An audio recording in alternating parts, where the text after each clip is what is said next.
Olá, no ar o Ecocidade. No programa de hoje vamos falar sobre qualidade de vida. As crianças estão cada vez mais conectadas e menos ligadas ao meio ambiente. Até que ponto as tecnologias devem ser incentivadas? Quais os prejuízos desse uso precoce e indiscriminado? Para comentar esse assunto, recebemos a psicóloga Priscila Arcuri, orientadora pedagógica e mestranda em educação pela USP. Bem-vinda, Priscila. Obrigada pelo convite. E também recebemos no programa a historiadora Márcia Padilha, assessora escolar em tecnologia. Bom, obrigada, Márcia, pela presença. Obrigada pelo convite. Bom, vamos começar o programa falando sobre um estudo da Sociedade Brasileira de Pediatria, que mostrou que 8 em cada 10 crianças e adolescentes entre 9 e 17 anos usam a internet com frequência. Qual é o impacto disso na vida social dessas crianças e adolescentes? Quem começa esse debate? Vamos lá, Márcia. Então, a gente tem dados menos radicais aqui no Brasil, né, do CETIC, que é um órgão que faz uma pesquisa sobre tecnologia e crianças. De qualquer maneira, o uso é bastante intenso. São muitas as implicações, eu acho que ao longo do programa a gente pode ir detalhando cada uma delas. É um tema que chama a atenção de todo mundo, tanto educadores quanto pais. E a gente deve tomar cuidado porque faz parte da vida deles, não dá hoje para alguém não acessar e não utilizar, mas tem que ser equilibrado, ponderado, com supervisão dos pais e dos educadores também. E qual a sua visão sobre isso, Priscila? Então, acho que algumas coisas já tem pesquisas que falam de alguns impactos disso, mas eu diria que ainda é muito precoce para a gente saber ao certo qual o impacto que vai ter, né, nessa nova geração disso tudo, mas é um fato que faz parte da vida deles, né, esse uso excessivo. Mas indo um pouco na linha da Márcia, eu acho que o mais importante é educar a usar, né, ajudá-los a saber como usar de uma forma não danosa para eles mesmos. Então, como é que seria essa educação? Por exemplo, né, eu acho importante uma criança ter vivências diversas, uma criança, um adolescente, um jovem, na vida, né, e se a vivência começa a ser unicamente essa, e começa a impactar nas outras coisas que são importantes para ele, como escola, né, até exercícios físicos, relações reais, assim, né, não que a internet não seja real, mas relações de contato físico com os amigos. Se começa a sobrepor a tudo isso, aí eu acho que tem que começar a conversar sobre o assunto. Márcia, você como assessora educacional em tecnologia, né? Quando a tecnologia ela é benéfica e quando ela pode trazer prejuízos, principalmente para aquela criança que está começando a sua formação, né, que já está tão inserida nesse universo tecnológico? Tem uma diferença muito grande das crianças pequenas, vamos dizer até 11 anos, e das crianças de 12 para cima que já estão na pré-adolescência. As menores geralmente não acessam a internet aberta, elas usam tablet, elas usam joguinho, menos internet. Então as questões de segurança para essas crianças é menos grave. Aí para os adolescentes a gente precisa falar mais sobre isso. Para os menores, eu também acho que concordo bastante com a Priscila, o que a gente orienta é variar as atividades, né? Então, por exemplo, o que é possível fazer ao vivo, em 3D, mexendo, é melhor que seja feito assim, porque a criança pequena, de 2 a 6 anos, essa parte até 7 anos, toda essa parte concreta de mexer, experimentar com o corpinho, com a mão, o cheiro, isso é muito importante para o desenvolvimento dela. Então, o que a gente orienta mesmo é escolher algumas ações que só podem ser feitas via tecnologia para serem feitas assim, ou que são melhor feitas assim. E a questão do tempo, né? Então, quando o pai, por exemplo, fora da escola, mas na família, se o pai sabe, ele tem que pensar um pouquinho no dia da criança. Se ele sabe que a criança vai ter uma atividade esportiva de manhã, vai encontrar algum amigo à tarde, ele pode separar e negociar com a criança, olha, como, sei lá, a mamãe vai no supermercado ou vai trabalhar em casa, essa meia horinha, essa 1h30 que você não consegue dar atenção para a criança, aí você pode usar esse recurso. Mas aí você pode escolher o aplicativo que ela vai usar, né?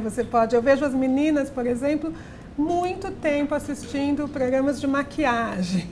Elas podiam fazer alguma coisa um pouquinho mais variada. Acho que o que você oferece para a criança, e os menorzinhos você pode controlar ali o que ela põe no tablet, né? Então também a gente ser mais protagonista e oferecer coisas diferentes para as crianças.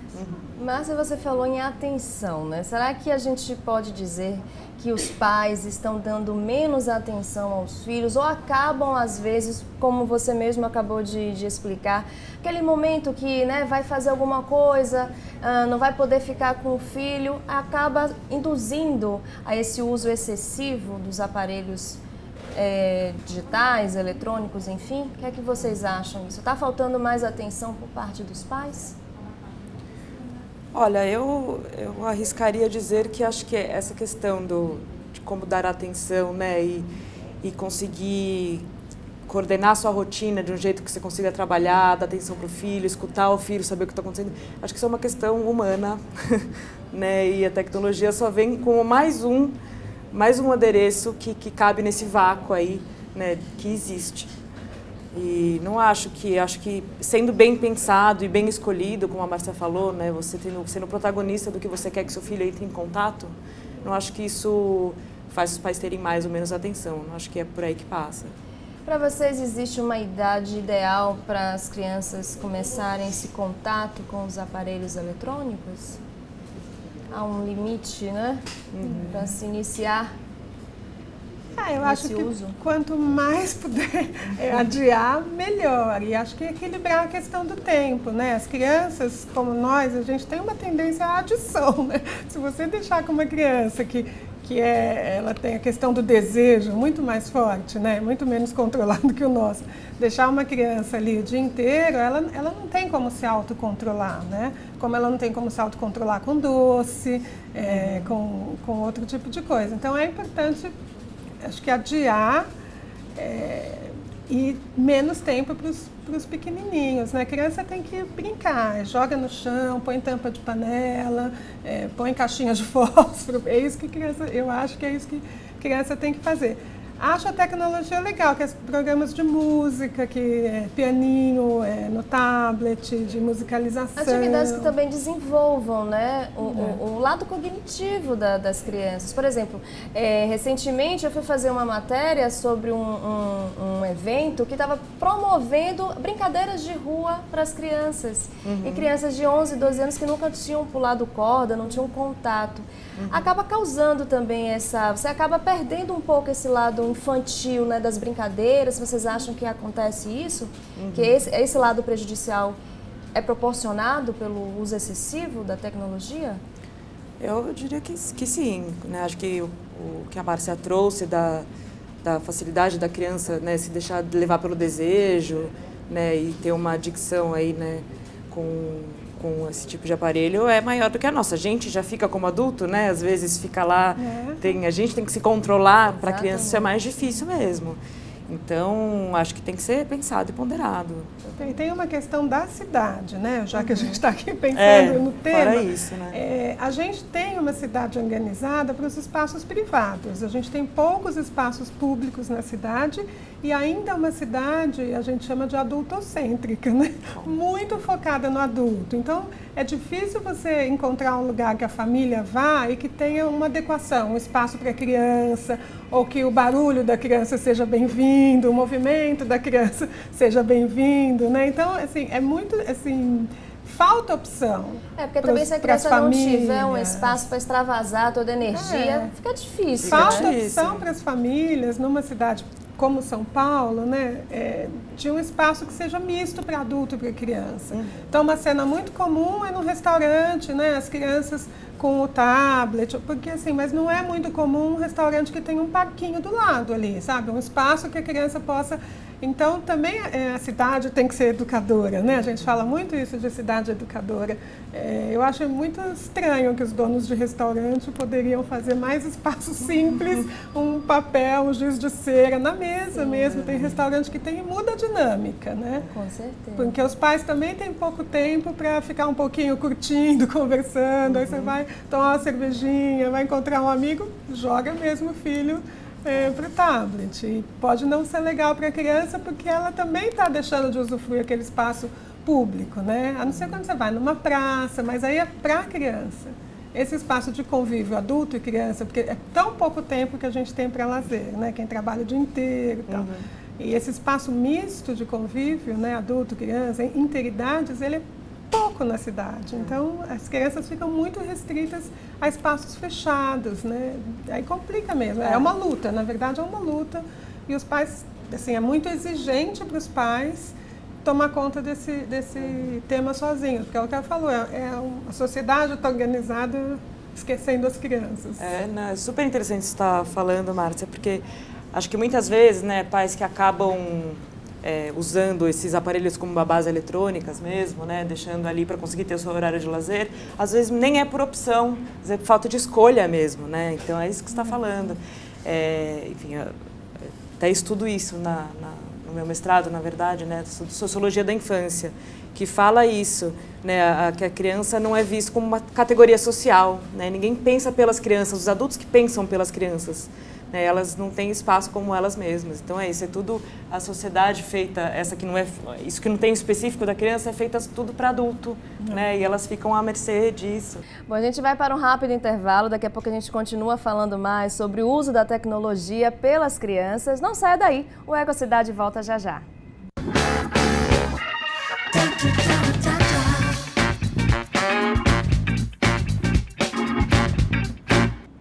Estamos de volta com o Ecocidade, hoje falando sobre a relação das crianças com a tecnologia. Continuo com a psicóloga Priscila Arcuri e com a historiadora e assessora escolar em tecnologia, Márcia Padilha. Bom, vamos começar esse bloco trazendo um dado um pouco preocupante. Uma pesquisa da AVG Tecnologia mostra que 66% das crianças entre 3 e 5 anos conseguiam usar jogos eletrônicos. 47% sabia usar smartphone, mas somente 14% era capaz de amarrar os próprios sapatos. O que esse dado revela para vocês? O que é que esses 14% revelam para vocês? Não conheço essa pesquisa pessoalmente, não tive acesso a ela.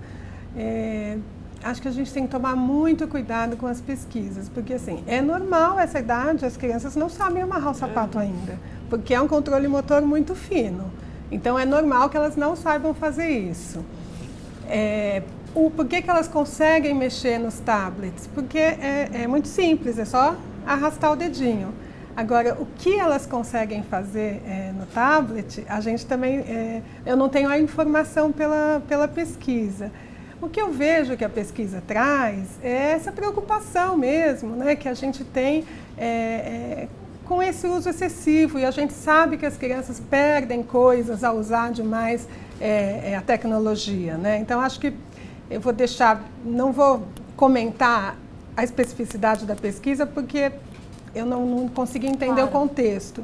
Mas eu acho que é muito válida a preocupação que a gente tem do que as crianças perdem ao usar a tecnologia demais. E acho que um pouco a gente sabe isso. Eu acho que os pais, por essa pesquisa também, Kids, que eu falei que a gente tem aqui no Brasil, a gente vê que metade dos pais acompanham o que as crianças fazem, conhecem o que as crianças fazem, mas a gente vê que 80% das crianças sabem apagar do histórico o que elas navegaram, não é? E aí eu queria trazer esse dado, eu estava me preparando um pouco para vir para cá e acessei esse dado, e até um pouco na minha experiência de mãe, né? O que significa isso? Significa que, de um modo geral, né, um cenário comum, que aí baseado nos dados da pesquisa, é que assim, os pais estão tentando olhar, estão tentando se preocupar, mas as crianças, aí um pouquinho os maiores, acho que de 11, 12 para cima, eles têm o seu mundo secreto, como a gente tinha os nossos, né? Os diários. Então, mais uma vez, aí, reforçando o que a Priscila já comentou, o que eu acho que é mais preocupante na relação com a tecnologia é que esse mundo à parte, ele é mais escondível, é mais fácil, é mais difícil você rastrear. Então, a necessidade de diálogo com as crianças e de orientação para as crianças, ela aumenta muito, né? Então, os casos, acho que há mais de alarme, são realmente das crianças e das famílias que estão em algum desequilíbrio que permitem que uma criança fique 4 horas seguidas jogando, 12 horas seguidas jogando, várias vezes por semana, né? Então, isso geralmente, claro, causa um desequilíbrio, como a obesidade, é um desequilíbrio na família, ou por excesso de trabalho, ou por algum problema relacional. Eu não gosto de julgar, são muitos desequilíbrios aos quais todos nós estamos submetidos. Agora, saber orientar e saber estar perto e conversar muito, explicar para as crianças os riscos que elas correm, e para os menorzinhos, tem que ter o trabalho de oferecer uma alternativa, né? E eu sempre digo que não no negativo. Então, em vez de falar assim, chega de jogar esse tablet, vamos jogar uma bola? Vamos brincar? Quer ir descer no prédio? Quer ir passear, dar uma volta com o cachorro? Colocar sempre no positivo para a criança sentir que ela está ganhando uma coisa, não perdendo. Não perdendo, né? Exatamente. Eu acho que a gente tem que trocar um pouquinho esse tom de alarme por um tom mais simples, de pôr a mão na massa, chegar junto, ter acesso, estar perto. É possível lidar com isso, né? Isso na escola também é muito possível lidar, né? A escola às vezes proíbe o celular, é muito mais legal ligar o celular e fazer uma proposta de trabalho com ele ali, né? Então trazer a tecnologia como um aliado do adulto, eu acho que essa é uma coisa que deixa a gente mais tranquilo, né? Menos assustado e mais efetivo para orientar as crianças. De um modo geral, eu trabalho e oriento desse jeito, acho que funciona mais. Então, Márcia, queria só complementar nessa resposta que você deu dessa pergunta, que acho que essa pesquisa ela nos remete a várias coisas. Acho que uma que você trouxe é essa, né? Crianças dessa idade, poucas já conseguiram desenvolver essa coordenação motora fina, que é amarrar um sapato, que é super complexo, muito mais complexo do que mexer o dedinho, né? Mas a preocupação é legítima mesmo, né? Disso, da tecnologia entrar na vida no lugar de outras coisas essenciais. Acho que a preocupação da pesquisa é essa, e é uma preocupação legítima, e que me faz pensar do que a gente está falando quando a gente fala da tecnologia e criança, dessa relação, que acho que a gente sempre também, o jeito que fala sobre isso, sempre coloca como se a tecnologia ela vem para substituir algo, né? E acho que a gente tem que mudar o jeito de pensar, porque ela não vem para substituir nada, ela vem como uma coisa a mais. Não quer dizer que a criança tem que parar de jogar bola, ela pode fazer todas essas coisas e aprender a lidar com esse mundo digital, tecnológico que elas nascem inseridas, né? Acho que uma coisa não precisa excluir a outra. Elas cabem todas juntas. Inclusive, elas nascem inseridas, mas se a gente também não qualificar o uso delas, você acaba vendo que elas têm um uso muito passivo, como receptoras. Então, elas... Foi quando a TV chegou. Exatamente. Então, tem tanta coisa bacana que uma criança pode fazer. Produzir vídeo, produzir um programa de TV, produzir um programa de rádio, fazer documentário. Tem 1000 coisas que uma criança pode fazer com o tablet e com o celular, né? E seria legal se a gente também tivesse um pouquinho mais de familiaridade e usasse isso a favor. Porque quando a gente fala assim, né, a criança está lá no celular, está lá no tablet, isso não qualifica o que ela está fazendo lá, né? Se ela está assistindo um programa que é o mesmo que ela vê na TV, ela não está ganhando muita coisa. Mas se ela está fazendo alguma coisa que ela pode fazer com isso, como, por exemplo, filmar, fazer uma novela, inventar um roteiro, brincar com o vizinho e fazer... É outra qualidade de uso. E aí é uma coisa que é proativa, está usando a imaginação. Porque o que a criança precisa? Usar a imaginação, usar o corpo, criatividade, ser responsável. Então, também a gente pode inverter um pouquinho, né? E, não é o comum mesmo, mas eu acho que com um pouquinho de esforço dos adultos, você consegue colocar a criança em outra sintonia, em outra relação. Porque a criança adora filmar, por exemplo, e se ver. A criança gosta de construir coisas. Tem joguinhos que são de desafios de conhecimentos gerais, que a criança vai fazendo ponto e se desafia. Tem coisas também interessantes. A questão do tempo, para mim, eu acho que ela acho que ela realmente é fundamental e acho que o debate está certo. Tem que regular o tempo. Tem que regular a questão da segurança. Então, nessa mesma pesquisa, mostra que a maioria das crianças tem uma foto, né, nas redes sociais, uma foto bem visível do seu próprio rosto e falam onde estudam. Isso é o suficiente para ela ser localizada no mundo real. Muito embora elas saibam lidar com outros dados de segurança bem. Então, acho que se a gente conseguir se orientar, porque não vai acabar. não vai parar, né? É evolução. Não dá para ir contra, Enquanto né? você respondia a minha pergunta anterior, eu fui lembrando que na minha infância eram jogos, os videogames, os desenhos animados, e as coisas foram evoluindo, e as pessoas reclamavam muito, os pais. Nossa, meu filho não sai do videogame, nossa, meu filho não sai da televisão, não para de assistir desenho animado, filme. Então a tendência é evoluir, né? E os jogos estão cada vez mais reais, né? E isso também eu fazia até um link, aproveitando nessa questão da realidade que os jogos estão proporcionando, que é essa transformação da vida real na vida virtual. Será que esse é o X de todas essas questões? Evitar que a criança transforme o seu mundo real nesse mundo virtual que é tão sedutor? Acho que esse é um ponto a se evitar. Acho que você trouxe um ponto interessante. Quer dizer, não dá para trocar um pelo outro, né? Acho que sim, acho que é um ponto crítico, né? Acho que se isso está acontecendo, acho que a família deve se preocupar. Você, Priscila, como psicóloga, né? Qual orientação você daria para até detectar que uma criança ela está, às vezes, uma criança ainda não tem, né? Não está totalmente formada, então às vezes não consegue diferenciar até que ponto ela pode chegar, né? Com quem que ela pode conversar, de que forma ela pode se posicionar nesse mundo tão tecnológico. Complicado, né? É complicado. Eu diria que é uma preocupação super legítima essa. Até, como você falou, né, crianças muito pequenas, de saber diferenciar o real do virtual. Né? E acho, inclusive, tem alguns órgãos que regulam isso. Né? E por isso até que tem alguns jogos, alguns aplicativos que têm censura de idade, não é à toa. Né? Porque eu já vi cenas assim na escola um pouco preocupantes de criança lidar com o mundo real da mesma forma que lidaria no joguinho, né? Então, um bicho vai lá e você simplesmente vai e mata numa boa, por exemplo, né? Um exemplo bem, enfim, que eu pensei agora. Mas acho que é uma preocupação bem legítima, tem que se pensar sobre isso, tem que educar para isso e talvez fazer mais pesquisas, mas eu acho que é preocupante, sim. Bom, felizmente o nosso tempo chegou ao fim, é um assunto que precisa ser mais debatido, mais discutido.